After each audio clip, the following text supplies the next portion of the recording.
Halo Santuy Family, berjumpa lagi dengan aku Anton masih di playlist 8 langkah meningkatkan metabolisme tubuh bersama Diet Santuy. Nah, setelah di video-video sebelumnya kita membahas bagaimana cara meningkatkan metabolisme tubuh melalui pemilihan jenis makanan. Hari ini aku mau membahas cara meningkatkan metabolisme dengan memperbaiki NEAT-mu. NEAT itu adalah singkatan dari Non-Exercise Activity Thermogenesis, atau simpelnya kalau di Indonesia kan adalah kalori yang terbakar melalui aktivitas fisik tapi di luar olahraga, non-exercise.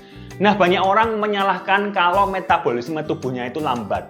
Padahal simpelnya ya mereka itu cuma kurang gerak doang. Karena gerak itu sangat membantu kamu untuk meningkatkan metabolisme. Karena untuk bergerak kamu membutuhkan energi. Nah, simpelnya aku mau kamu evaluasi sendiri nih, kegiatanmu sehari-hari itu sebenarnya sudah membakar kalori belum dengan cerita berikut ini. Aku bagi ceritanya menjadi 2 fase kegiatan sehari-hari. Fase yang pertama adalah fase bekerja. Ini adalah waktu yang kamu gunakan untuk melakukan kegiatan produktif kamu. Dan rata-rata kamu nggak bisa milih nih mau melakukan apa, karena sudah ditentukan dari sananya. Misalnya nih, kamu pekerja kantoran, ya kamu dari jam 9 sampai jam 5 misalnya seperti itu harus bekerja. Terus kalau kamu pelajar, harus sekolah atau harus kuliah juga. Jadi waktu-waktu yang kamu gunakan untuk melakukan kegiatan produktif kamu. Nah, yang kedua adalah fase free time atau waktu senggang yang kamu sendiri nanti bisa milih mau melakukan apa. Nah, sekarang kita ngomongin fase pertama dulu, perbedaan kondisi dalam fase bekerja serta pengaruhnya terhadap NEAT kamu. Pekerjaan seseorang itu sangat berpengaruh terhadap pembakaran kalori seseorang. Penelitian menunjukkan jika dari NEAT saat bekerja saja, pembakaran kalori antara satu orang dengan orang yang lainnya itu bisa bervariasi hingga 2000 kalori per hari. Banyak banget kan selisihnya? 2000 kalori per hari.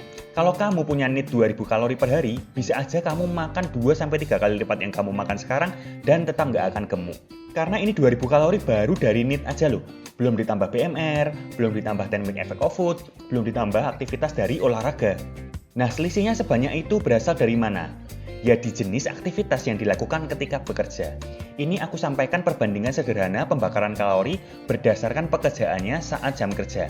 Angka yang aku tulis di sini hanya untuk menggambarkan perbandingan selisih dari kegiatan saja, bukan untuk jadi patokan ya pembakaran kalorinya berapa.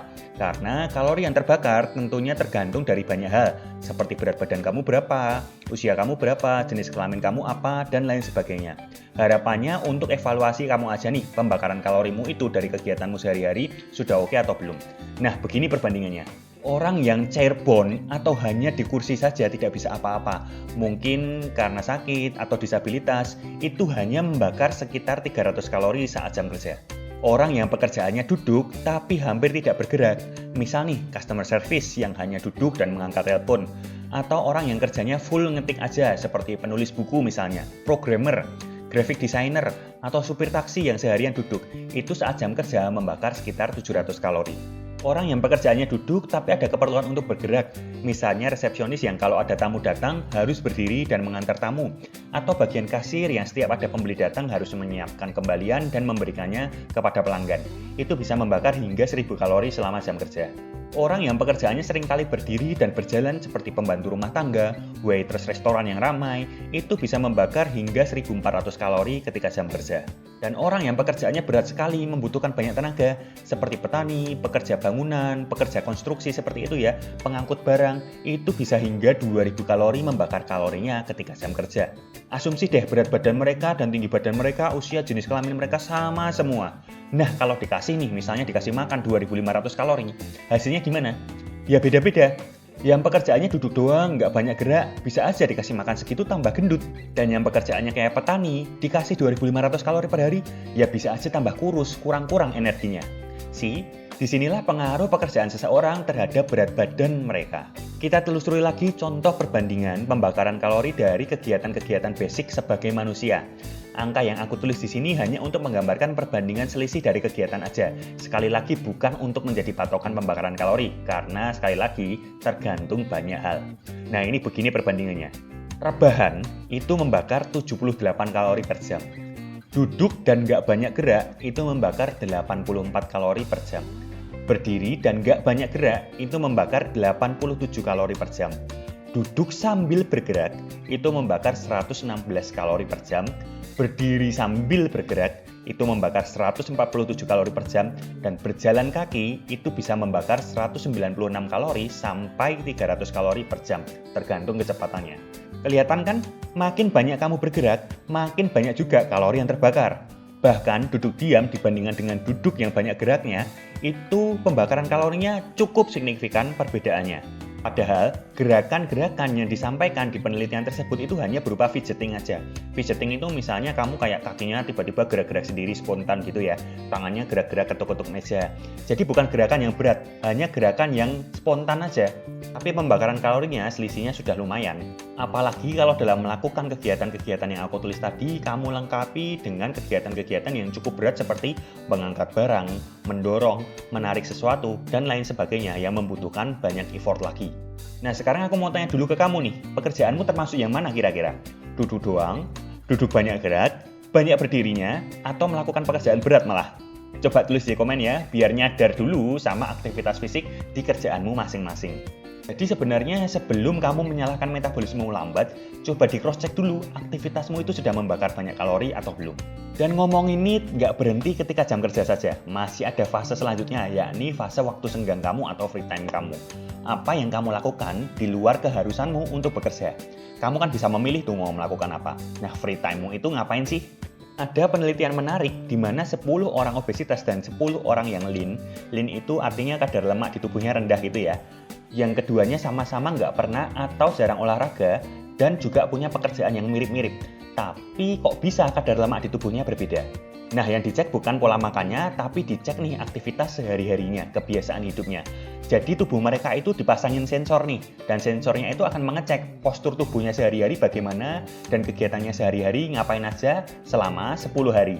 Dan sensor tersebut membagi aktivitasnya menjadi 3, yakni berbaring, duduk, serta berdiri dan bergerak. Hasilnya, partisipan yang obesitas itu duduk jauh lebih lama daripada yang lean. Sekitar 2,5 jam lebih lama duduk daripada yang lean. Dan orang yang lean berdiri dan bergerak lebih banyak daripada yang obes. Padahal seperti yang sudah dibahas tadi ya, selisihnya 2 jam duduk dibandingkan dengan 2 jam berdiri dan bergerak itu bisa banyak banget. Penelitian tersebut mengatakan apabila orang obesitas tersebut melakukan apa yang dilakukan oleh orang yang kadar lemaknya rendah, maka orang obesitas akan membakar sekitar 350 kalori lebih banyak dalam kesehariannya. 350 kalori ini misal nih dikalikan sebulan sudah 10.500 kalori lebih banyak dibakar gitu ya. Kalau kamu ingat video di kanan atas ini, aku pernah cerita kalau untuk membakar 1 kg lemak itu estimasi membutuhkan defisit 7.000 kalori. Jadi andaikan orang obesitas ini kegiatannya sudah seperti orang yang kadar lemaknya rendah, harusnya berat badannya secara rutin akan turun 1,5 kg per bulan. Bayangkan saja, tentunya mereka ini obes sudah lama, kegiatannya sudah dilakukan sejak lama. Makanya selisih 350 kalori ini lama-lama numpuk dan mengakibatkan mereka menjadi obesitas. Sebegitu besarnya lah pengaruh NEAT ke berat badan dan kadar lemak seseorang. Jadi gimana? Tadi sudah komen soal pekerjaanmu itu pekerjaan yang aktif atau enggak? Nah, sekarang kegiatanmu waktu free time itu lebih banyak berbaring, lebih banyak duduk, atau lebih banyak berdiri dan bergeraknya? Kamu jawab sendiri coba. Ya, sekarang udah tahu kan? Simpelnya sebenarnya mungkin bukan metabolismemu yang lambat, tapi ya sekedar kamu jarang gerak aja. Mungkin kamu kebanyakan duduk, kebanyakan rebahan, kebanyakan ngapa-ngapain, makanya kamu kurang memerlukan energi. Kalori masukmu itu kan diolah jadi energi. Nah, kalau energinya nggak kamu pakai, kan kalori keluarnya sedikit. Kalau kalori keluarnya sedikit ya nggak gampang menurunkan berat badan. Buat apa energinya yang disimpan itu? Nggak dipakai juga, cadangan lemak di tubuhmu nggak dipakai. Makanya simpelnya ya perbanyaklah aktivitas di luar olahraga juga. Jadi jangan cuma duduk, jangan cuma rebahan, bergeraklah. Simpelnya tips hari ini itu seperti itu. Tapi aku coba rinci beberapa tips yang bisa kamu terapkan ya. Yang pertama, cobalah perbanyak untuk berjalan kaki. Simpel banget, kamu tadi sudah lihat sendiri perbandingannya jalan kaki dan cuma duduk, itu jauh banget pembakaran kalorinya. Jadi coba, saranku sih kamu di HP install pedometer gitu ya, itu step counter kayak gitu. Jadi kamu bisa tahu sehari jalan berapa langkah. Coba ditingkatkan perlahan. Misalnya biasanya cuma 3.000, besoknya coba jadi 3.500, besoknya lagi coba jadi 4.000, dan tingkatkan terus menerus. Kalau sebenarnya disarankan yang namanya orang aktif itu langkahnya setiap hari 10.000.